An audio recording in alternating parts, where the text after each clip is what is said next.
History वाली चीज़ें भी हैं, तो उनको हम लोग कंपाइल करके सारी चीज़ें कवर करनी है। एक सेशन ये रहेगा और एक सेशन आप लोगों का रहेगा सेम पे, ठीक है। तो स्टार्ट करते हैं हम लोग। गेम बेस्ड लर्निंग समझ में सभी को आ ही रहा होगा।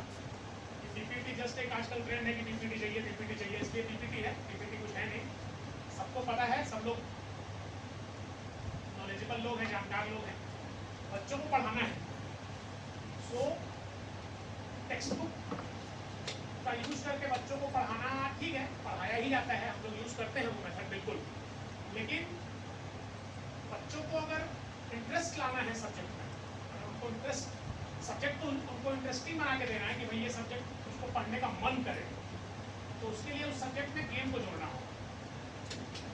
चाहे आप किसी भी तरीके का कोई टॉपिक पढ़ा रहे हो, अगर उसमें थोड़ा बहुत गेमिंग एक्टिविटी इन्वॉल्व कर दी जाए तो वो सब्जेक्ट इंटरेस्टिंग हो जाता है बच्चों में। बच्चे मन लगा के सुनते हैं। जो बच्चे पढ़ते हैं, बच्चे तो 2-3 कैटेगरी के होते हैं ना क्लास में, बहुत बढ़िया वाले, थोड़ा डाउन लेवल के, कुछ ऐसे बच्चे होते हैं जो बहुत स्लो लर्नर्स होते हैं, चीज़ों को एडॉप्ट ही नहीं कर पाते। तो बेसिक टारगेट वैसे ही बच्चों को किया जाता है, क्योंकि जो पढ़ने वाले हैं वो तो वैसे भी पढ़ लेंगे, स्कूल बिना आए भी पढ़ लेंगे। तो गेम बेस्ड लर्निंग का बेसिक पर्पस यही है कि हम अपने टीचिंग मेथड्स को, क्योंकि कंप्यूटर टीचर हैं हम लोग, तो हम लोग कर सकते हैं, ऐसा लगता है मैनेजमेंट को कि हम लोग गेम बनाएं और बच्चों को उस गेम के माध्यम से कोई भी टॉपिक बताने की कोशिश करें, ठीक है। तो game based learning in the sense, किसी भी टॉपिक को, 2 वर्ड्स होते हैं, एक गेम बेस्ड लर्निंग होता है एंड वन इज गेमिफिकेशन। 2 अलग अलग टर्म्स हैं। गेम बेस्ड लर्निंग खेल खिला के ही बच्चों को सिखाना है। बच्चा खेलता रहेगा और सीखता रहेगा। नर्सरी के क्लासेस में होती है, एलकेजी के क्लासेस में होती है, बच्चा खेल करके सीखता है। और एक गेमिफिकेशन है।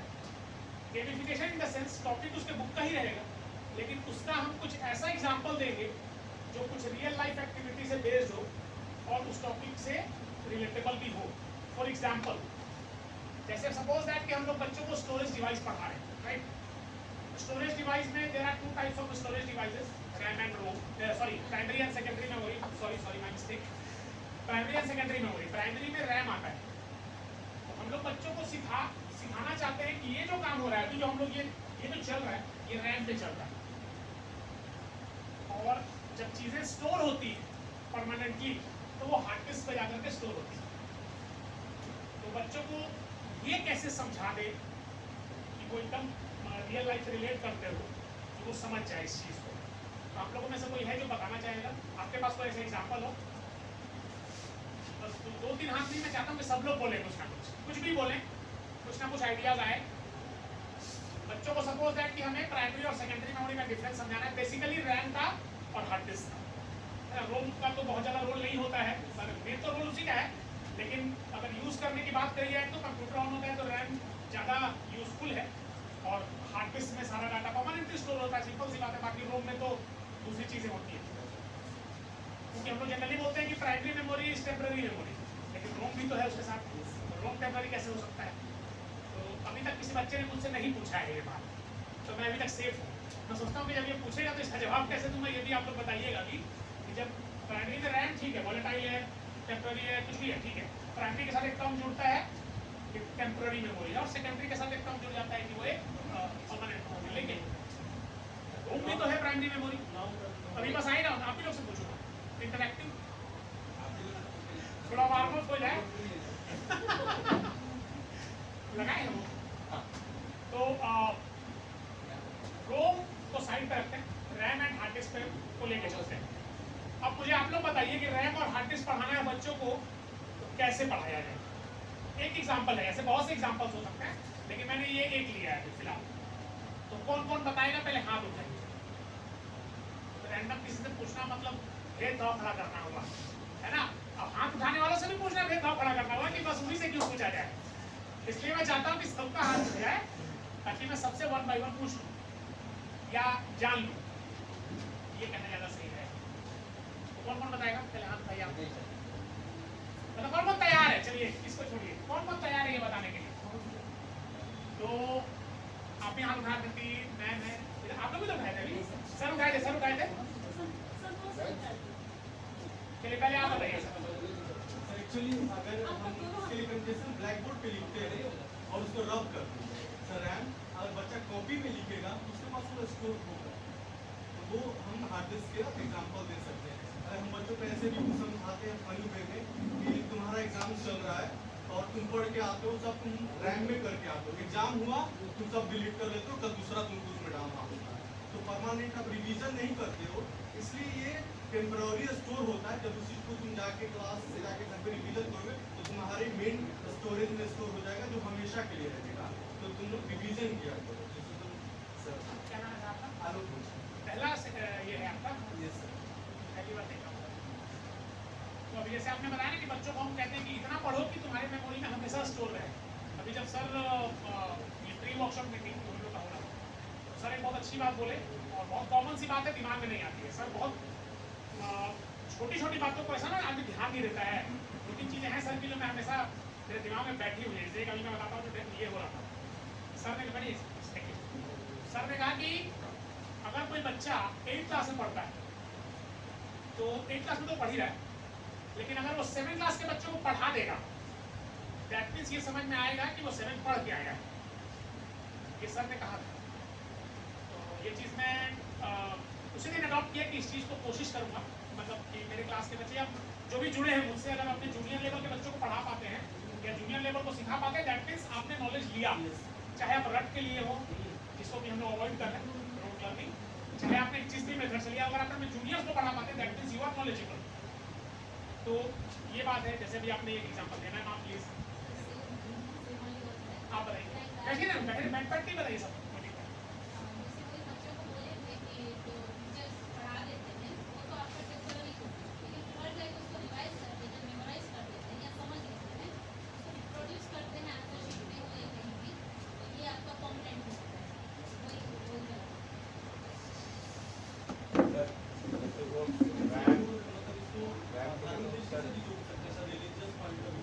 जो चीज हम करते हैं हम कर रहे हैं, कभी प्रेजेंट किया खत्म हो गया, बट कि आपका जो स्टोर होता है करना रिटर्न जो करने के वो डेटा ऊपर में तो कलेक्ट हो रहा है ना, या तो ये एग्जांपल्स भी हम सब तो ये छोटे बच्चे नहीं समझते हैं। हाँ मतलब छोटे बच्चे नहीं समझ, ये बड़े बच्चों को हार्ड डिस्क रैंक नहीं समझाना है। हाँ लेकिन जैसे हम लोग जनरेशन पढ़ाते हैं कंप्यूटर का, हाँ तो मैं बच्चों को जनरेशन ये बोल के पढ़ाता हूँ। मैं अपनी बात बता रहा हूँ, बेटा लाइफ में कभी भी कोई भी कॉम्पिटिटिव एग्जाम फेस करोगे जनरेशन से क्वेश्चन लगेगा ही।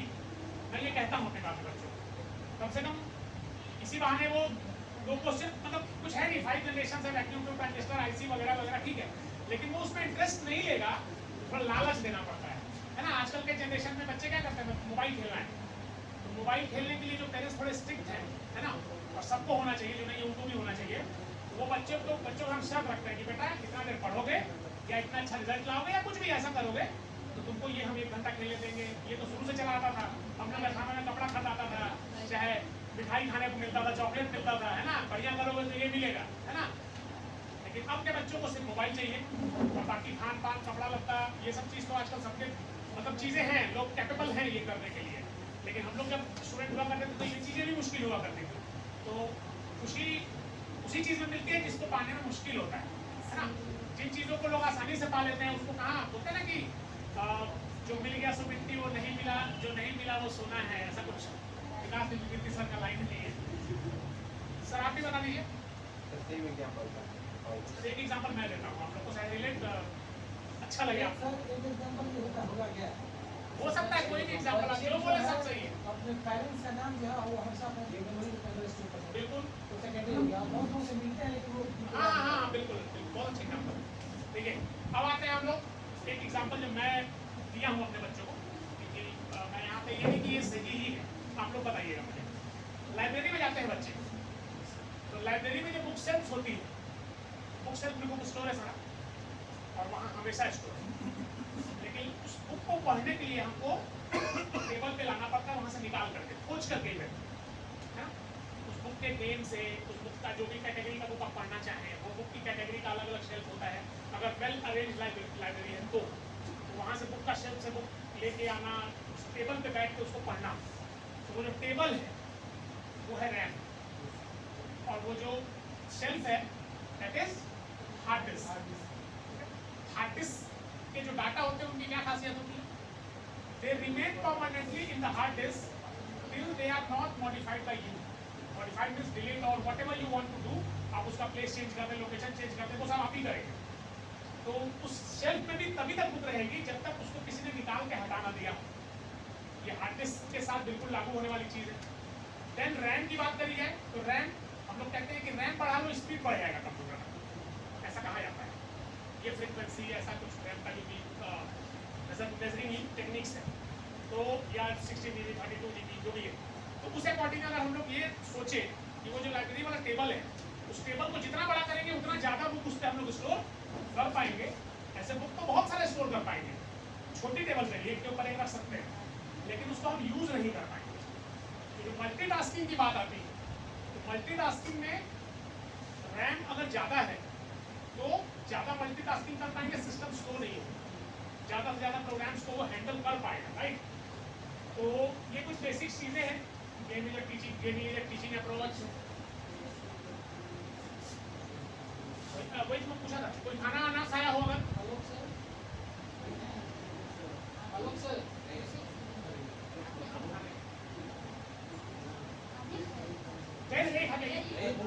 सब खुद बुलाने आए हैं। नहीं हो नहीं गया, मैं आगे बढ़ाऊंगा नहीं।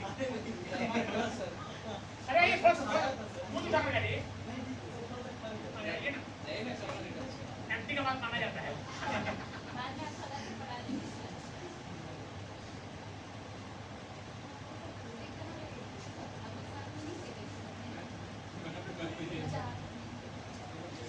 टेबल से याद है बच्चों को हम एग्जाम्पल दोनों भी टेबल देते हैं और एक मदर से दे दीजिए जो कि मदर की एक्टिविटी है, क्योंकि मम्मी खाना बनाती है तो जिस बर्तन में खाना बना रही है उसको हम एज ए रैम समझ सकते हैं, क्योंकि प्रोसेसिंग हम वही कर रहे हैं और जब बन गया वो सब्जी या जो भी आइटम है उसको फिर जहाँ स्टोर कर रहे हैं तो वो एक हार्ड डिस्क है, फिर हम वहीं से निकाल के यूज़ करते हैं। वो अलग-अलग थाली में परोस दिया गया तो वो उसको क्या करें? डेटा यूज़ कर रहे हैं ना, डेटा यूज़ कर रहे हैं, डेटा तो यूज करेंगे, डेटा डिफरेंट आइडियाज यूज तो कहाँ होगा? यूज़ कर रहे हैं। कई बार क्या होता है ना, हार्ड डिस्क में आपने हार्ड डिस्क में फिर बात करते हैं कोई पेन ड्राइव लिया है, कंप्यूटर का जो टर्मिनोलॉजी है अगर बच्चों को एकदम रिलेट करवाने जाएंगे तो बहुत बोरिंग फील करने लग जाएगा। देखिएगा कि हमारी जो बुक्स है ना उसमें भी डिफरेंट टाइप ऑफ गेम्स हैं, बहुत सारे हैंड्स ऑन एक्टिविटीज या normal activities, recall activities, assessment activities वगैरह वगैरह। क्वेश्चन आंसर नहीं है, पेरेंट्स को इस बात का बहुत दुख होता है। परसों मेरा कंप्लेन आया था कि सर क्वेश्चन आंसर नहीं लिखा है। सर आपका कंप्लेंट क्वेश्चन आंसर आप दे दें तो सर क्वेश्चन आंसर ग्रुप में क्यों भेज दिए यार? नहीं क्लास में क्वेश्चन आंसर नहीं लिखवाते हैं सर। मेरे को उसकी मदर फोन की बच्चे की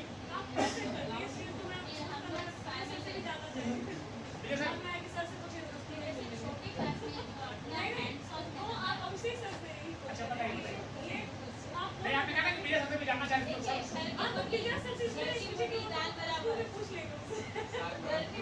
अच्छा बोलिए ना बोलिए।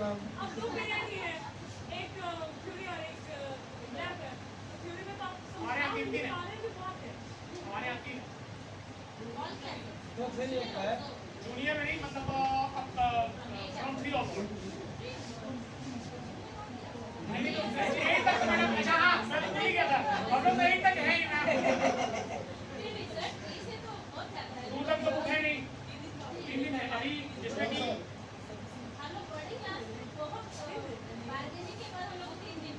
नहीं 8 में तो 3 चल ही रहा था, इस साल से 7 में भी 3 हो गया। तो वही मैं डिस्कस करना चाह रहा था। ये पिछले भी सेशन में हम लोग ने डिस्कस किया था, शिप्रा मैम ने कि बुक चेंज होगी और प्रोग्रामिंग नहीं हुई है, तो लगता है कि छप क्या होगा कॉपी वाले से पिछले साल जब वो फरवरी में यहाँ हुआ था ना वर्कशॉप, हम लोग नोट करके भेजे थे, तो एक साल यहीं पे हुआ था। यहीं पे हम लोग यूज करते थे। ये मुद्दा उठाया गया था, बोला गया था ये चीज़। आप लोगों ने अपना सजेशन हाँ दिया। चैप्टर इधर-उधर करना चाहिए, तो जैसे एक में हैवी हो मतलब पूरा लिख के मैंने बहुत देर तक काम किए थे उस पर, ये चैप्टर ना रहे ये रहेगा तो ठीक है, कहाँ होगा।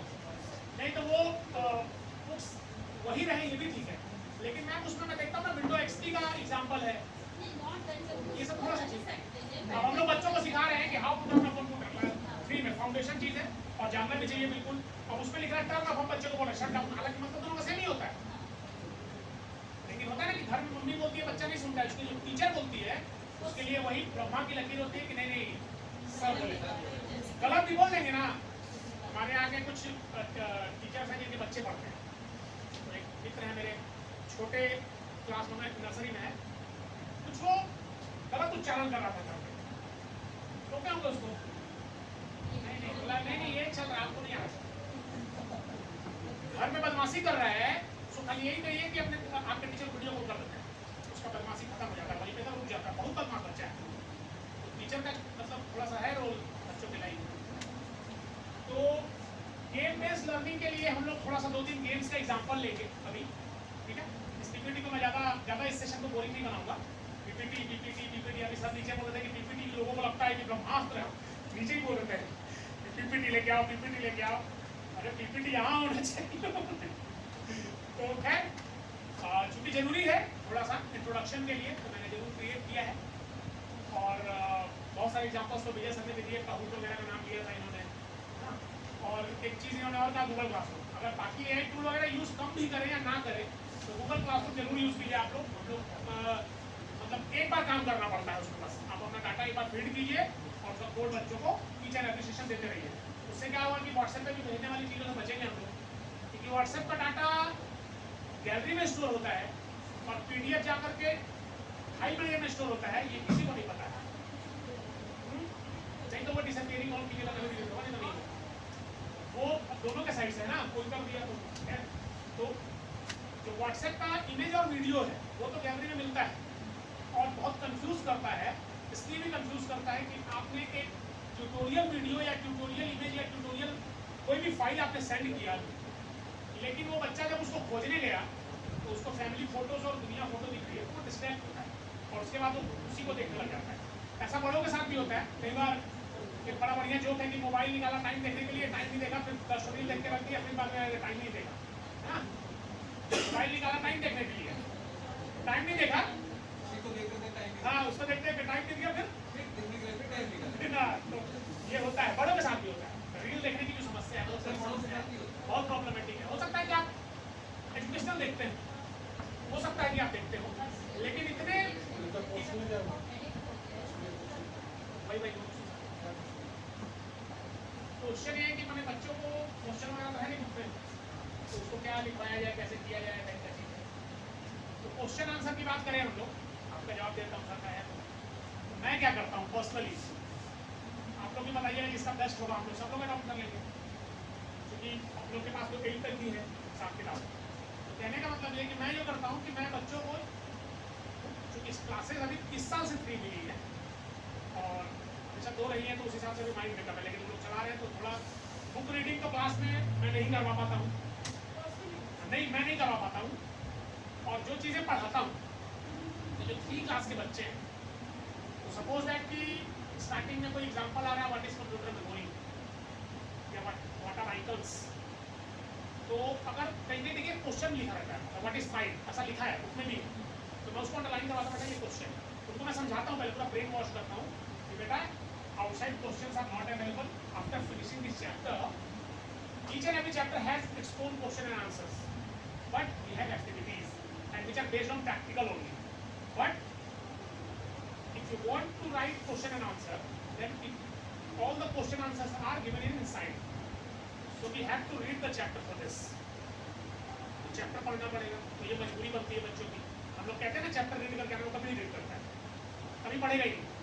अगर वो पढ़ के सच में आ जाए खाली पढ़ के, तो क्लास में वो कनेक्ट कर पाएगा ज़्यादातर। पढ़ने वाले कंटेंट एग्जैक्टली हाँ नहीं पढ़ पाएगा। हाँ ये भी बात है, ये एक्चुअली ये वाली बात सारे सब्जेक्ट के लिए लागू हो जाती है। और सब्जेक्ट में है, SST में, साइंस में है, उस ऑर्डर में पढ़ने के लिए, लेकिन हम लोग कहते हैं कहानी के रूप में 2 पेरेंट्स बात कर रहे हैं, 2 पेरेंट्स तो वो हाँ, तो वो बात कर रहे हैं, अब वो बात कोई सुनना नहीं चाहता है, वो सोचता है उससे अच्छा हमें बात करनी किसी से, हाँ, क्या उनकी बातें हम सुने। तो जो बीच का क्वेश्चन आया उसको अंडरलाइन करवाता हूँ। चैप्टर पढ़ाने के क्रम में बीच में जहाँ कहीं खाली स्पेस है, जहाँ खाली स्पेस है ना, हम अपने स्टूडेंट लाइन में करते थे। टीचर ही बताए थे कि कोई इंपॉर्टेंट टर्म होगा ना बेटा, तो पेज के सबसे ऊपर लिखना, बहुत जगह रहता है जिसको मार्जिन बोलते हैं, तो वहाँ पे लिखना, तो पढ़ते समय दिखेगा। तो बुक और कॉपी ज़्यादा मटेरियल होगा, ज़्यादा डाटा, नो इन्फॉर्मेशन, वो डाटा नो इन्फॉर्मेशन। जितना कम डाटा होगा, जैसे आजकल इतनी जानकारियाँ हैं, आप एक वीडियो सर्च करिए उसके लिए 10 आ जाता है, आप 10 देखते देखते आपको बाद में समझ आता है कि 2 लोग फिर दूसरा ही देख रहे हैं। डाटा बहुत ज़्यादा हो गया है, पहले डाटा कम था तो हमको सोचने का मौका मिलता था, हम अपनी भी क्रिएटिविटी दिखा सकते थे।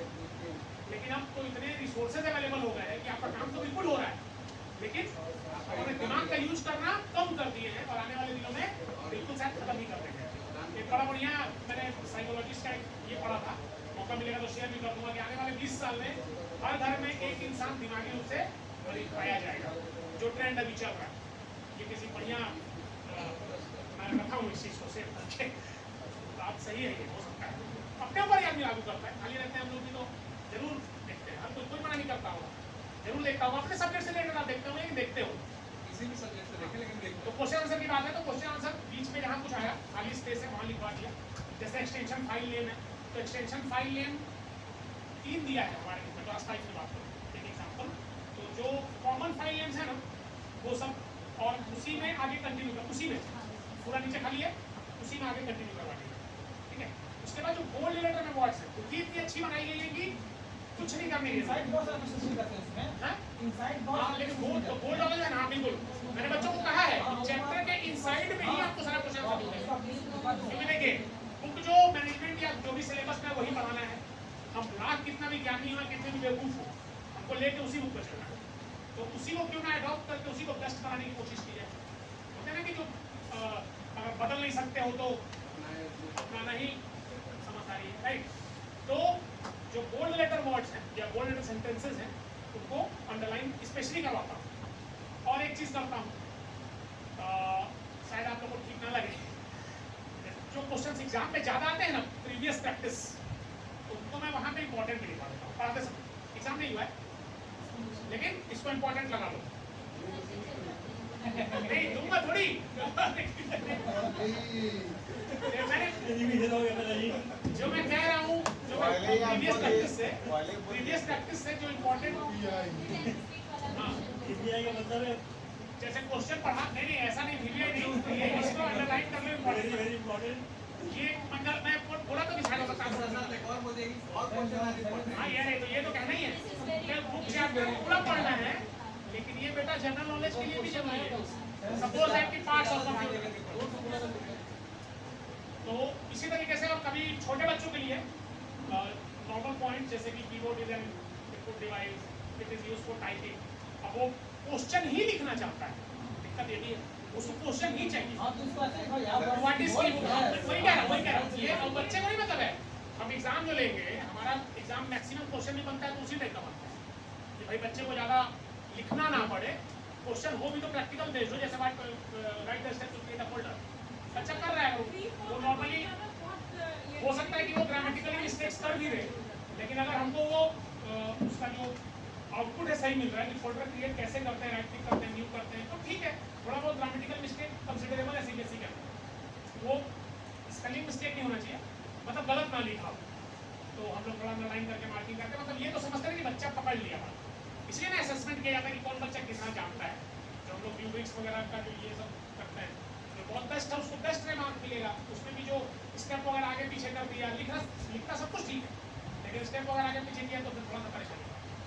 तो ये चीज़ें हैं गेम बेस्ड एक्टिविटीज़। अभी हम लोग 2 दिन देखते हैं, उसके बाद आप लोगों को थोड़ा बहुत कुछ टास्क दिया जाएगा जिसको कि आप लोग रिप्रेजेंट करेंगे।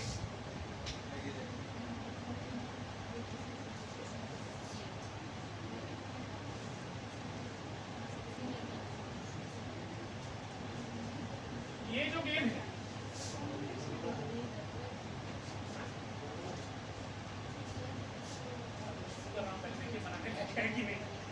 ये जो दिख रहा है आप लोगों को, ये मैंने वहां रिप्रेजेंट किया था CMC में अपने टीम के तरफ से।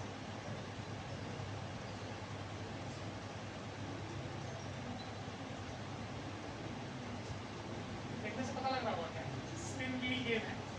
इसमें ये व्हील है, ये स्पिन करेगी और जिस नंबर पे रुकेगी उस नंबर के किसी भी पार्टिसिपेंट को हमने टास्क दे रखा है। मैंने इसको सिंपल क्विज पे बनाया है, आप लोग और किसी चीज़ पे बना सकते हैं, राइट। तो पहले एक बार इसका डेमो देखिए, उसके बाद फिर हम लोग सीखेंगे।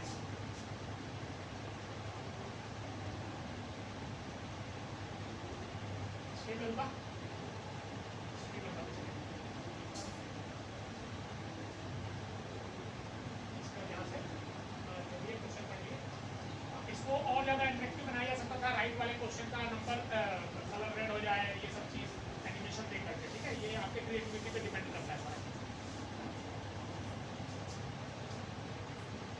इसके बाद ये हो गया नॉर्मल। अगर आपको स्पिन करना नेक्स्ट पार्टिसिपेंट के लिए, ये सिंपली यहाँ पे सिंपल हाइपरलिंक है, जो भी कलाकारी है स्पिन बनाने में, बाकी सब सिंपल नॉर्मल हाइपरलिंक है। जो भी कलाकारी है सिर्फ स्पिन बनाने में जो आप लोगों को थोड़ा बहुत दिमाग लगाना पड़े, नहीं तो बाकी चीजें सिंपल हाइपरलिंक है। वो भी हाइपरलिंक की चर्चा कर लेंगे हम लोग, है ना। आप लोगों में से हाइपरलिंक कौन कौन यूज कर लेता है पीपीटी में?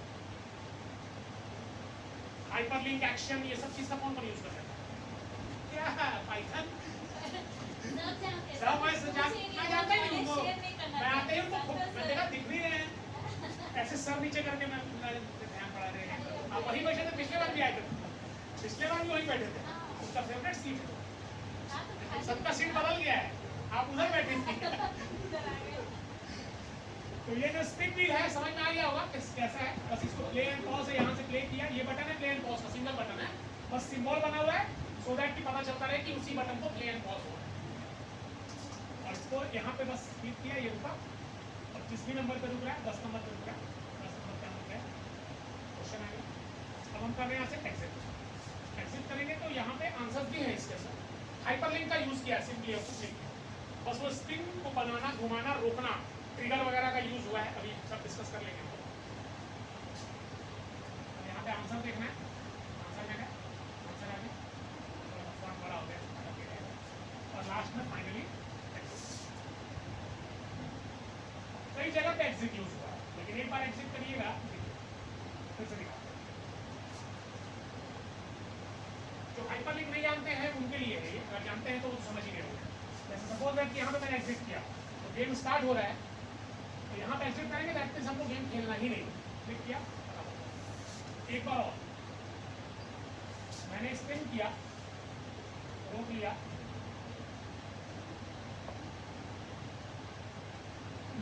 मान लीजिए कितने 9 नहीं क्या दिखा, अब मैंने जब spin for the next participant किया तो वो उसी साइड पे जंप करेगा, हम लोग देखेंगे प्रैक्टिकली इसको। आफ्टर दैट एग्जिट करेंगे तो ये वाला पेज ओपन हुआ, पूरा एग्जिट नहीं हुआ है, यानी कि जो क्वेश्चंस हैं वहां से एग्जिट कीजिएगा तो एक चांस आपको और मिलता है आंसर्स को शो कराने के लिए, और आप स्टार्टिंग से ही अगर एग्जिट कर दीजिएगा तो कंप्लीटली एग्जिट हो जाता है। सब ये सब हाइपरलिंक और एक्शन का यूज है और कुछ नहीं है। तो हम लोग थोड़ा सा पहले देखते हैं स्पिन बनता कैसे है। अगर आप लोग ट्राई करना चाहें स्पिन बनाने का तो आप लोग बना भी सकते हैं अपने से, मेरे बिना बताए। डेमोन्स्ट्रेट कीजिए, उसके बाद फिर ट्राई कर सकते हैं। स्टार्टअप मिल जाएगा कि कहाँ से शुरू करना है। सबसे बेस्ट स्पिन बनाने का तरीका है pie chart.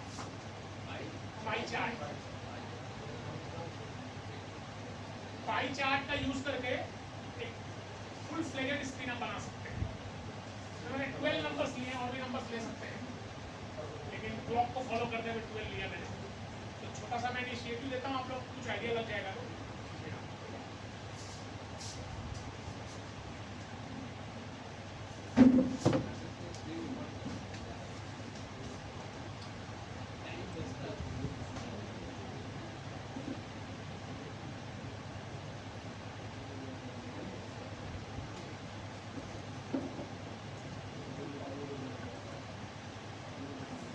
First of all we have to open PowerPoint. पहला स्टेप तो कंप्यूटर को ऑन करना है। इससे पहले कि कोई बच्चा क्रॉस कर दे, इससे पहले मेन स्विच ऑन कीजिए। उसके बाद मैं समझ गया था, हाथ उठने लगा था, तो पहले मेन स्विच ऑन कीजिए, पहले लाइन में आइए, पहले जब पहले उठेंगे, अरे दूसरे दिन घर पहुंचे, फिर तीसरे दिन आए। अब इसमें हमें क्या करना है, पाई चार्ट का यूज करके we are going to create a spin. तो हम लोग यहाँ पे पहले चार्ट वाले सेक्शन में जाएंगे। इंसर्ट ऑप्शन में मिलेगा, यहाँ इंसर्ट ऑप्शन में चार्ट, राइट। चार्ट को जैसे क्लिक करेंगे various type of charts available है, कैलकुलेटर हम लोग पढ़ाते हैं बच्चों को। पाई चार्ट लिया, पाई चार्ट के बाद मैंने इसे पेज पे प्लेस कर दिया। जैसे ही पाई चार्ट कीजिएगा तो आपके सामने एक एक्सेल शीट ओपन हो जाएगी जिसमें पाई चार्ट का डाटा रहता है। इसी को हमको मॉडिफाई करने के लिए हमको यहाँ पे चार्ट नहीं बनाना है, हमको यहाँ पे स्पिन बनाना है। इसके अलावा भी 2-3 गेम्स हैं तो और अच्छा लगेगा आप लोगों को। ये इस इसके बाद में फिर उस पर चलेंगे। तो ये यहाँ पे कुछ चीजें मॉडिफाई करेंगे हम लोग। ये जो सेल्स है ये इसके लेवल्स हैं, यहाँ पे आने वाले लेवल्स, ठीक है।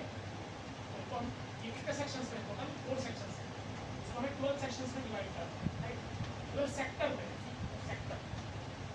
सो इसे मैं पहले चेंज कर लेता हूँ। 12 सेक्टर्स में डिवाइड करना है तो 13 तक ले जाइए, क्योंकि पहला वाला हेडिंग है, ठीक है। फर्स्ट हेडिंग है तो 13 तक लेकर के जाइए। अब चूंकि हमें यहाँ पे 1 2 3 4 5 6 लिखना है, 12 लिखना है, तो हम यहाँ पे लेबल्स नाम पे हेडिंग बनाएंगे आपके साथ।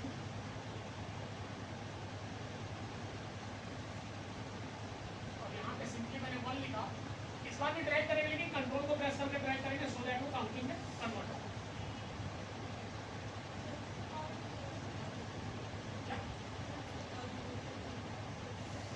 हाँ, कोई दिक्कत नहीं, उसका यूज ही नहीं है हमको। सिर्फ वो जो 1 1 लिखा है ना, ये सेक्टर में डिवाइड है, दिख रहा होगा आपको। ये सेक्टर जितने वहाँ पे आप कॉलम बढ़ाइएगा उतने सेक्टर में ये बढ़ेगा। और हमको वहाँ पे 12 सेक्टर से जितना भी लेना है, आप उसको और आगे ड्रैग करते चले जाइए, उतने सेक्टर्स में ये बढ़ता चला जाएगा, बस इसी के लिए और कुछ नहीं। अब उसको आपको उस सेक्टर में लिखना क्या है वो हम लेवल दे देगा, ठीक है। जैसे सेल्स का कोई रोल ही नहीं, अभी आपको पता चलेगा, देखिए आगे देखते रहिए। लास्ट में कोई डाउट होगा तो एक साथ हम लोग ले लेंगे, ठीक है। ये हमने कर दिया, लेबलिंग कर दिया। अब इसे मैंने कर दिया कट।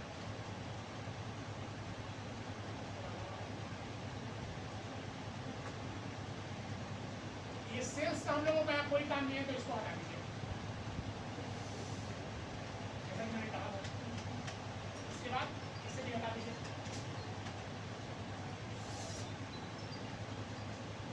यस सर, हाँ सर, मैं सेक्शन जी जी। अच्छा सर, तुरंत करवा रहे हैं सर, तुरंत।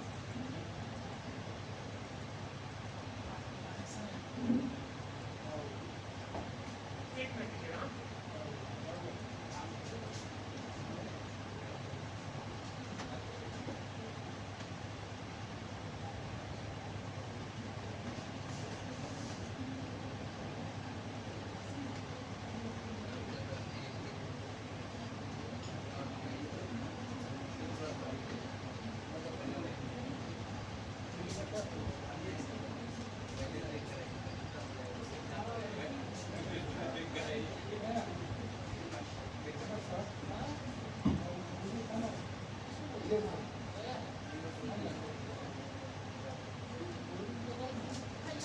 मेरे को भी चाहिए होगा।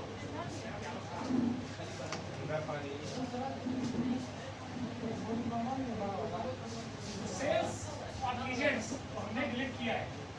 एक्चुअली हमें पाई चार्ट से मतलब हमें चाहिए एक इमेज, एक proper fit and fine string के जैसा दिखता है। तो पाई चार्ट लेना ही नहीं है, अभी हम इसको इमेज में नहीं कन्वर्ट करेंगे। अभी हम इसको इमेज में कन्वर्ट करेंगे। अभी ये सिर्फ हमने एक पाई चार्ट लिया है ताकि हमको एक प्रॉपर स्ट्रिंग मिल जाए। नहीं तो अगर आप ड्रॉ करने जाइएगा तो बहुत एकदम एक्सैक्ट नहीं बन पाएगा, है ना। बन तो जाएगा, नामुमकिन तो कुछ भी नहीं है, लेकिन एक्सैक्ट बनाने के लिए बहुत मेहनत करना पड़ेगा, बहुत मेहनत करना। अब आप सोचिए कि ये जो इतने सारे सेक्टर्स में डिवाइडेड ये सर्कल है, आप इसको नॉर्मली बनाते तो कितना समय लगता है, जबकि कुछ क्लिक्स में बन गया है। तो ये बोल रहा हूँ बीच में, तो मुश्किल से 30 सेकंड, ठीक है। ये हो गया। इसके बाद हम इसके ऊपर राइट क्लिक करते हैं, ठीक है। राइट क्लिक किया, राइट क्लिक करने के बाद ऐड डेटा लेबल्स। अब मैम जो आप पूछ रही थी, सेल्स में जो डाटा था, याद है, सेल्स से कोई मतलब नहीं, उस डाटा से मतलब। ऐड डेटा लेबल्स जैसे ही मैं करता हूँ, तो यहाँ पे वो डेटा लेबल्स सारे जो 1 1 1 1 थे ना, वो देखिए दिखाई पड़ने लग गए सारे। लेकिन हमें यहाँ पे ये नहीं चाहिए, हमें चाहिए 1 2 3 4। तो हम इसमें से किसी एक को सेलेक्ट करेंगे, सारा सेलेक्ट हो जाएगा, ठीक है। ये पाई चार्ट का फीचर है। फिर इसके ऊपर राइट क्लिक किया, सेलेक्टेड कंटेंट के ऊपर। After that format data label मैंने किया। फॉर्मेट डेटा लेबल कीजिएगा तो यहाँ पे शो लीजेंड स्लाइड, इसको हटा दीजिए और वैल्यू फ्रॉम सेल को सेलेक्ट कीजिए। वैल्यू फ्रॉम सेल जैसे ही ये कीजिएगा, वापस से वो एक्सेल शीट आपके सामने आएगी। अब आपको कौन सी वैल्यू चाहिए, तो आपको चाहिए ये वाली वैल्यू। इन वैल्यूज को सेलेक्ट करना, ठीक है। सेलेक्ट किया, इसके बाद इसको कर दिया तो ओके, और इसको कर ये हटाना हो गया, ठीक है। ये हटा देना होगा। ये वैल्यू जो थे ना, इसे अनचेक कर दीजिएगा और वैल्यू फ्रॉम सेल ले लीजिएगा। आपको दिखाई पड़ रहा है? अभी मैं साइज बड़ा कर देता हूँ, फिर से वापस से कर दो क्या?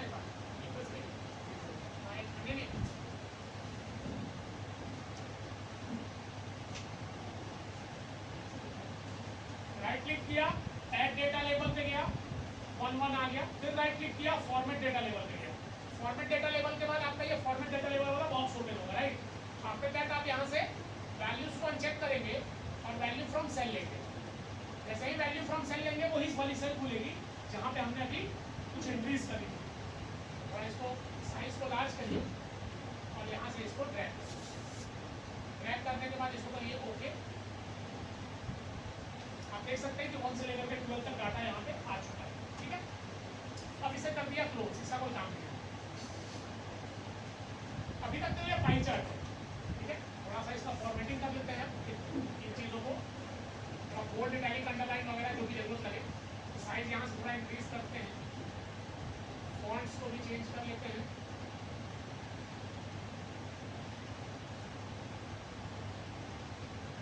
ये वाला फॉन्ट मुझे पर्सनली अच्छा लगता है, तो ये इसका कलर चेंज करना है। व्हाइट कलर यहाँ पे अच्छा सूट करेगा, तो व्हाइट कलर। अब इसे करेंगे कट किया। कट क्यों किया? जस्ट बिकॉज मुझे इमेज चाहिए। अभी तक ये पाई चार्ट था, तो मूवमेंट नहीं होगा, इसके लिए मुझे इमेज बनाना है इसको। सो वापस से मैं यहाँ राइट क्लिक करूँगा, नाउ पेस्ट एज इमेज कर दूँगा इस बार, ठीक है? फिर से देखिए, राइट क्लिक किया तो एक पेस्ट नॉर्मल है, वापस से सेम पूरा पेस्ट ऑल वाला जो फीचर होता है सेम टू सेम पेस्ट होगा, बट हम यहाँ पे यूज करेंगे paste as image, okay? So that आप इसे क्लिक कीजिए और ये बन चुका है एक इमेज, ठीक है? अब इसको कोई मॉडिफिकेशन नहीं कर पाइएगा आप, अब ये इमेज बन गया। इसलिए मैंने जो भी फॉर्मेटिंग्स वगैरह करना था,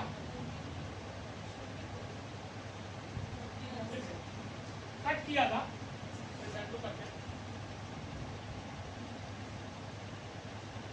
कट किया यहाँ से, right click, cut, again right click, paste as image. Image क्योंकि मुझे जब पेस्ट हो तो ये इमेज बन के पेस्ट, ठीक है? पेस्ट एज इमेज पे मैंने क्लिक किया और ये बन गया मेरा इमेज।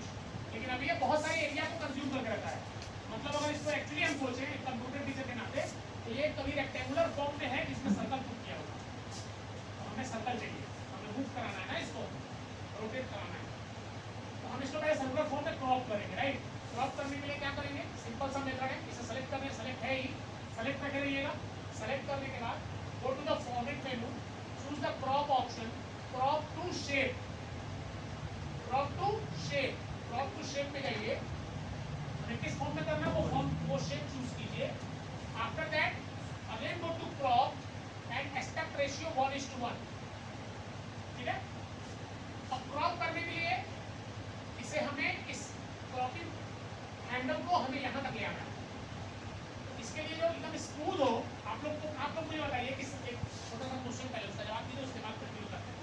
सर्कल बनाना है हमको, सिंपल सा बहुत छोटा सा क्वेश्चन, सर्कल ड्रॉ करना है, लेकिन हमारे पास सर्कल का टूल नहीं होता है, इलिप्स टूल होता है। हमारे जो शेप वाला जो कलेक्शन है ना शेप्स का, उसमें सर्कल का टूल कभी नहीं होता है, उसमें इलिप्स का टूल होता है। तो सर्कल कैसे बनाना, कोई जवाब नहीं देगा, हाथ उठाइएगा। सर्कल कैसे बनाना? मान लीजिए सर्कल बनाना है और है तो इलिप्स, है ना? हमें बनाना है स्क्वायर, लेकिन है तो रेक्टेंगल। तो कौन सा तरीका यूज करेंगे? पहले हाथ उठाइए, उसके बाद जवाब दीजिए। अब मुझे पता तो लगे कि कौन कौन बता सकता है।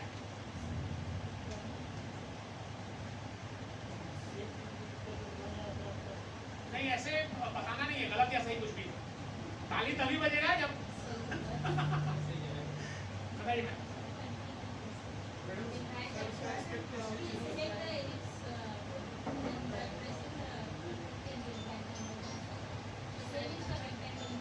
हाँ, वो same, yes yes yes. But for here to crop it in a proper way, we are going to use Control and Shift button together.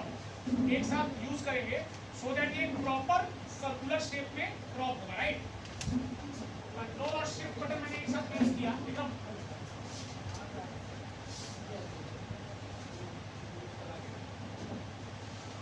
Control shift चाहिए। आफ्टर दैट आप माउस का लेफ्ट क्लिक प्रेस करके drag करेंगे। देखिए आप circle को ध्यान से देखिएगा, देख रहे हैं? अब ये बन गया मेरा परफेक्ट स्पिन। वहां कहीं पे भी क्लिक कर दीजिए, स्पिन तैयार है। अब इसे मूव कराना है और आफ्टर दैट उससे एक्टिविटीज हमें ऐड करनी है, राइट? अब इस स्पिन को एक प्रॉपर प्लेस पे रख लेते हैं। After that play pause button चाहिए। We need a play pause button to control the spin. So we go to the insert menu, shape, and choose the circle. By pressing the shift button, you have to drag the mouse and draw a small circle. And give a little bit formatting to it, that is shape color and all. To the center of the screen. आप इसे कहीं भी रख सकते हैं, कोई दिक्कत नहीं, लेकिन वहाँ पे एक प्रॉपर प्लेस है। इस कहीं भी पुट कीजिए, कोई परेशानी नहीं है, काम ये हर जगह पे करेगा, जस्ट बिकॉज मुझे उसके ऊपर ट्रिगर एंड एनिमेशंस को अप्लाई कर, so that this is the perfect place put it. Now we need to insert play and pause button.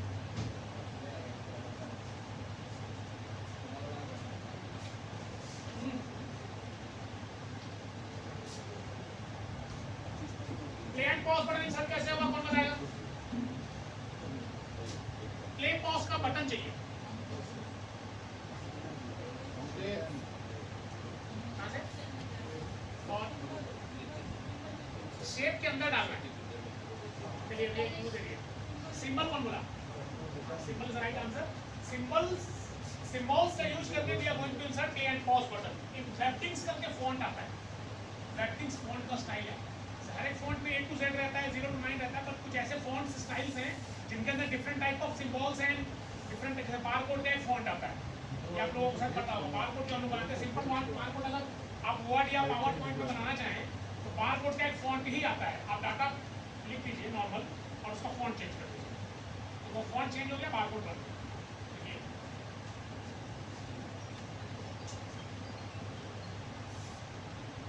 हाँ सर,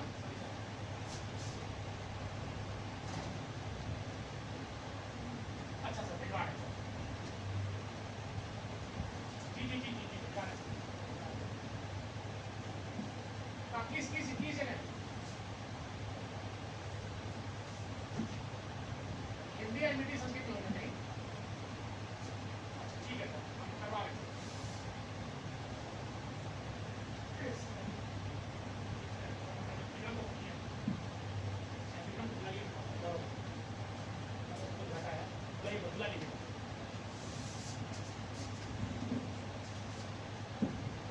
मुझे इसके अंदर क्या करना है? प्ले एंड पॉज इंसर्ट करना है। So we have to click add text. Just go to the small circle, right click and press edit text option. मतलब इसके अंदर मुझे टेक्स्ट लिखना है ना, डबल क्लिक करके भी आप कर सकते हैं ये काम। डबल क्लिक भी करेंगे तो वो एक टेक्स्ट बॉक्स की तरह काम करेगा। एक नॉर्मल टेक्स्ट बॉक्स होता है और ऐसे आप किसी भी शेप के अंदर कोई भी टेक्स्ट लिख सकते हैं, राइट? नॉर्मल जैसे अगर शेप के अंदर लिखना मजबूरी बनती है तब तो ठीक है, अदरवाइज आप हमेशा टेक्स्ट बॉक्स का यूज करें so that you have more control on this. जैसे टेक्स्ट बॉक्स का यूज करेंगे तो आप ज़्यादा कंट्रोल कर पाएंगे उसको, अदरवाइज शेप के साथ थोड़ा सा मतलब कंट्रोलिंग का समस्या आता है। तो एडिट टेक्स्ट किया मैंने, तो यहाँ पे कर्सर आ गया जैसा कि आप सब देख रहे हैं। After that insert symbol, Webdings font का नाम है, स्पेशली याद रखिए और कहीं मिलेगा नहीं। वेक्टिंग्स फॉन्ट का नाम ही है, ये बाय डिफॉल्ट आपके माइक्रोसॉफ्ट ऑफिस में रहता है बाय डिफॉल्ट, अलग से नहीं लाना है इसको। देखिए इसमें कितने सारे सिंबल्स हैं। वेक्टिंग्स परफॉर्मा जो है ना, observer pro forma, hello observer pro forma 10 student success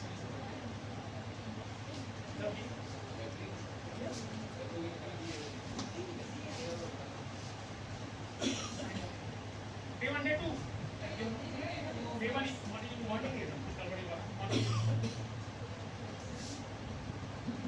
यहाँ से इंसर्ट करना बहुत इजीएस्ट मेथड है। यहाँ से जिस भी सिंबल को आपको चाहिए प्रेस किया आपने, इंसर्ट किया, फिर से प्रेस किया और इंसर्ट किया, तब ये आ गया प्ले पॉज। बीच में आप कॉमा भी दे सकते थे, वो आपके ऊपर डिपेंड, वो एक सिंपल टेक्स्ट है। बस फॉन्ट स्पेशल था, दैट्स व्हाई मैंने आपको इंट्रोड्यूस किया। ये स्पेशल इसी फॉन्ट में मिलेगा, किसी और फॉन्ट में नहीं मिलेगा। बाय डिफॉल्ट जो है अवेलेबल है, ऐसे तो फॉन्ट्स बहुत से हैं, इनका भी अलग अलग स्टाइल है, लेकिन बाय डिफॉल्ट जितने भी फॉन्ट्स अवेलेबल हैं उनके अंदर आपको इस फॉन्ट में ये सिंबल्स मिल जाएंगे, राइट। अब इसे कर देते क्लोज, कोई काम नहीं है। अब इसके साइज को थोड़ा छोटा या बड़ा कर लिया जाए, जैसा भी हमारे प्रोजेक्ट को सही है।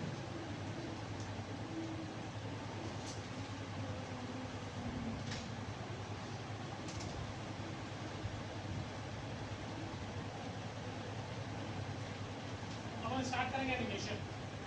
एनिमेशन स्टार्ट करने से पहले एक चीज और है, वो जो एरो था स्टॉप होने पे जो इंडिकेट एक्चुअली इंडिकेटर था, सो दैट हमको पता चलता था कि किस नंबर पे स्क्रीन स्टॉप हो रही है, राइट। तो again go to insert menu, यहाँ से आप किसी भी तरीके का कोई भी एरो लें, कोई परेशानी वाली बात नहीं है। ये मैंने अपने प्रोजेक्ट में पेंटागन एरो का यूज किया था, ये वाला। इसके जो हैंडल्स है, रिसाइजिंग हैंडल्स, इसमें येलो कलर का हैंडल है, इसको आप यूज करके इसको और स्मूथ एंड फाइन बना सकते हैं। इसको ले आकर के राइट प्लेस पे आप ऑन कर देंगे। आफ्टर दैट इसको थोड़ा डेकोरेट कर लेना है। ये डेकोरेट वगैरह करना तो कोई दिक्कत नहीं है ना, इसको मैं नहीं बता रहा हूँ क्योंकि ये कॉमन चीज़ है। यहाँ पे अगर आपको लगेगा तो बोलिएगा, तो मैं उसको रिपीट करूँगा, क्योंकि ये डेकोरेट छोटा मोटा चीज़ है तो मैं नहीं उसको एक्सप्लेन कर रहा। चाहिए तो पेशेंट वगैरह भी दे दीजिए, थोड़ा रियलिस्टिक लगने लग जाएगा। डन।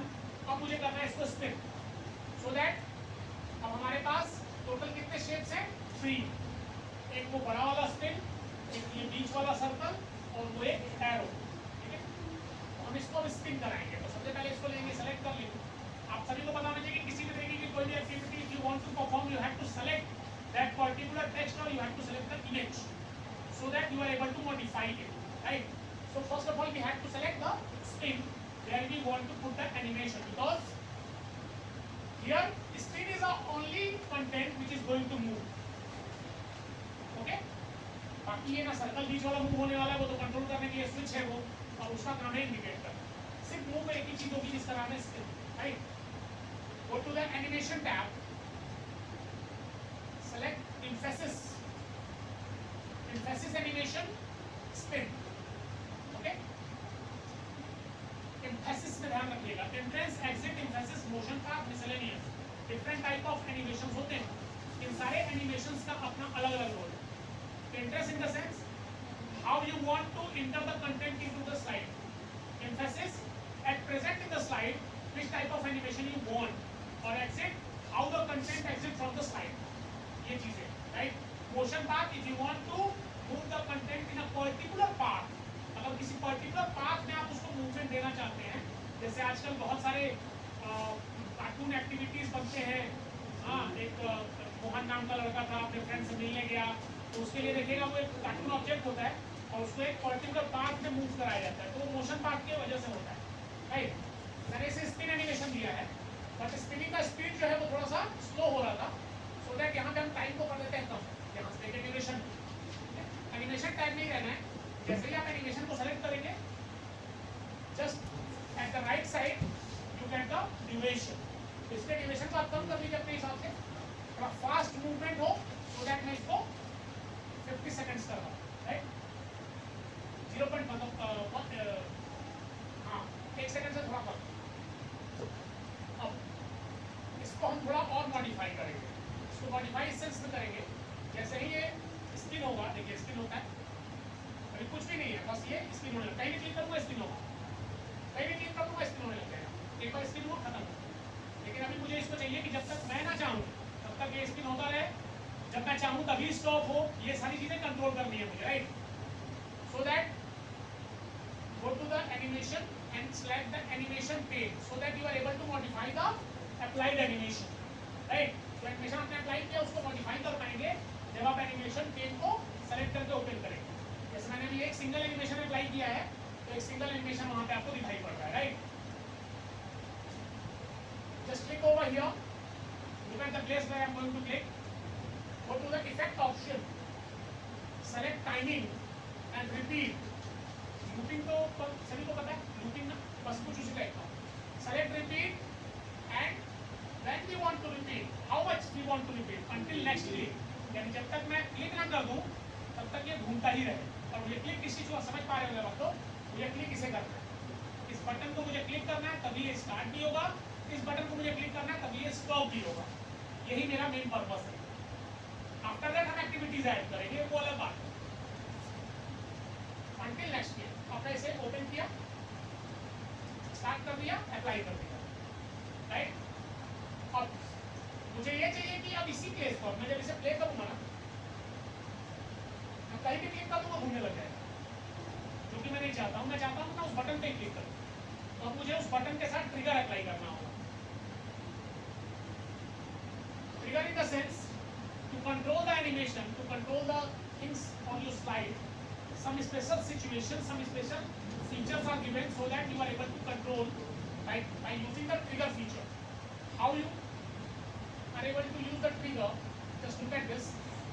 हमने यहाँ पे 3 शेप्स बनाए हैं. मुझे इस शेप, स्पेशल इस शेप को याद रखना है कि मुझे इसी शेप को कंटिन्यूअसली प्ले पॉज के लिए यूज करना है. तो मुझे इस प्लेस को पहले से समझना पड़ेगा कि ये कौन सा प्लेस है. तो अब इसके लिए क्या करना है, होम में जाइए. थोड़ा सा ध्यान देने वाली यहाँ पे थोड़ा बारीकी वाली बात है. इसमें तो चूंकि मैंने 3 ही चीज़ें यूज़ की है. जिस एनिमेशन में आप ज़्यादा चीज़ें यूज़ करेंगे ना वहाँ पे ये बहुत काम आएगा. होम टैब में जाइए, सेलेक्ट ऑप्शन में जाइए and choose the selection pen. इस सिलेक्शन पेन में आप देखेंगे कि यहाँ पे ओवल 8 जिस भी शेप को सेलेक्ट करेंगे ना उसका नाम यहाँ पे लिखा रहेगा. ठीक है, फिर से रिपीट कर रहा हूँ. यहाँ पे 3 चीज़ें हैं, आप ध्यान से देखिए. पिक्चर सेलेक्ट, ये मेरा स्पिन है. ओवल 8 ये है, वो ओवल 8 ओवल 9 वो रैंडम ले लिया है अपने से. ठीक है, लेकिन हमें पहचानना है उसी चीज़ को. हो सकता है दोबारा प्रोग्राम बनाएंगे तो ओवल 7 लिख दें. ठीक है, तो इसको मैंने ओवल 8 यहाँ पे दिया हुआ है. और ये देखिए पेंटागन ये वाला. ठीक है, 3 ही चीज़ें 3D कंटेंट दिखा रहा है. मुझे इस ओवल 8 को यूज करना है प्ले पॉज के लिए, सो दैट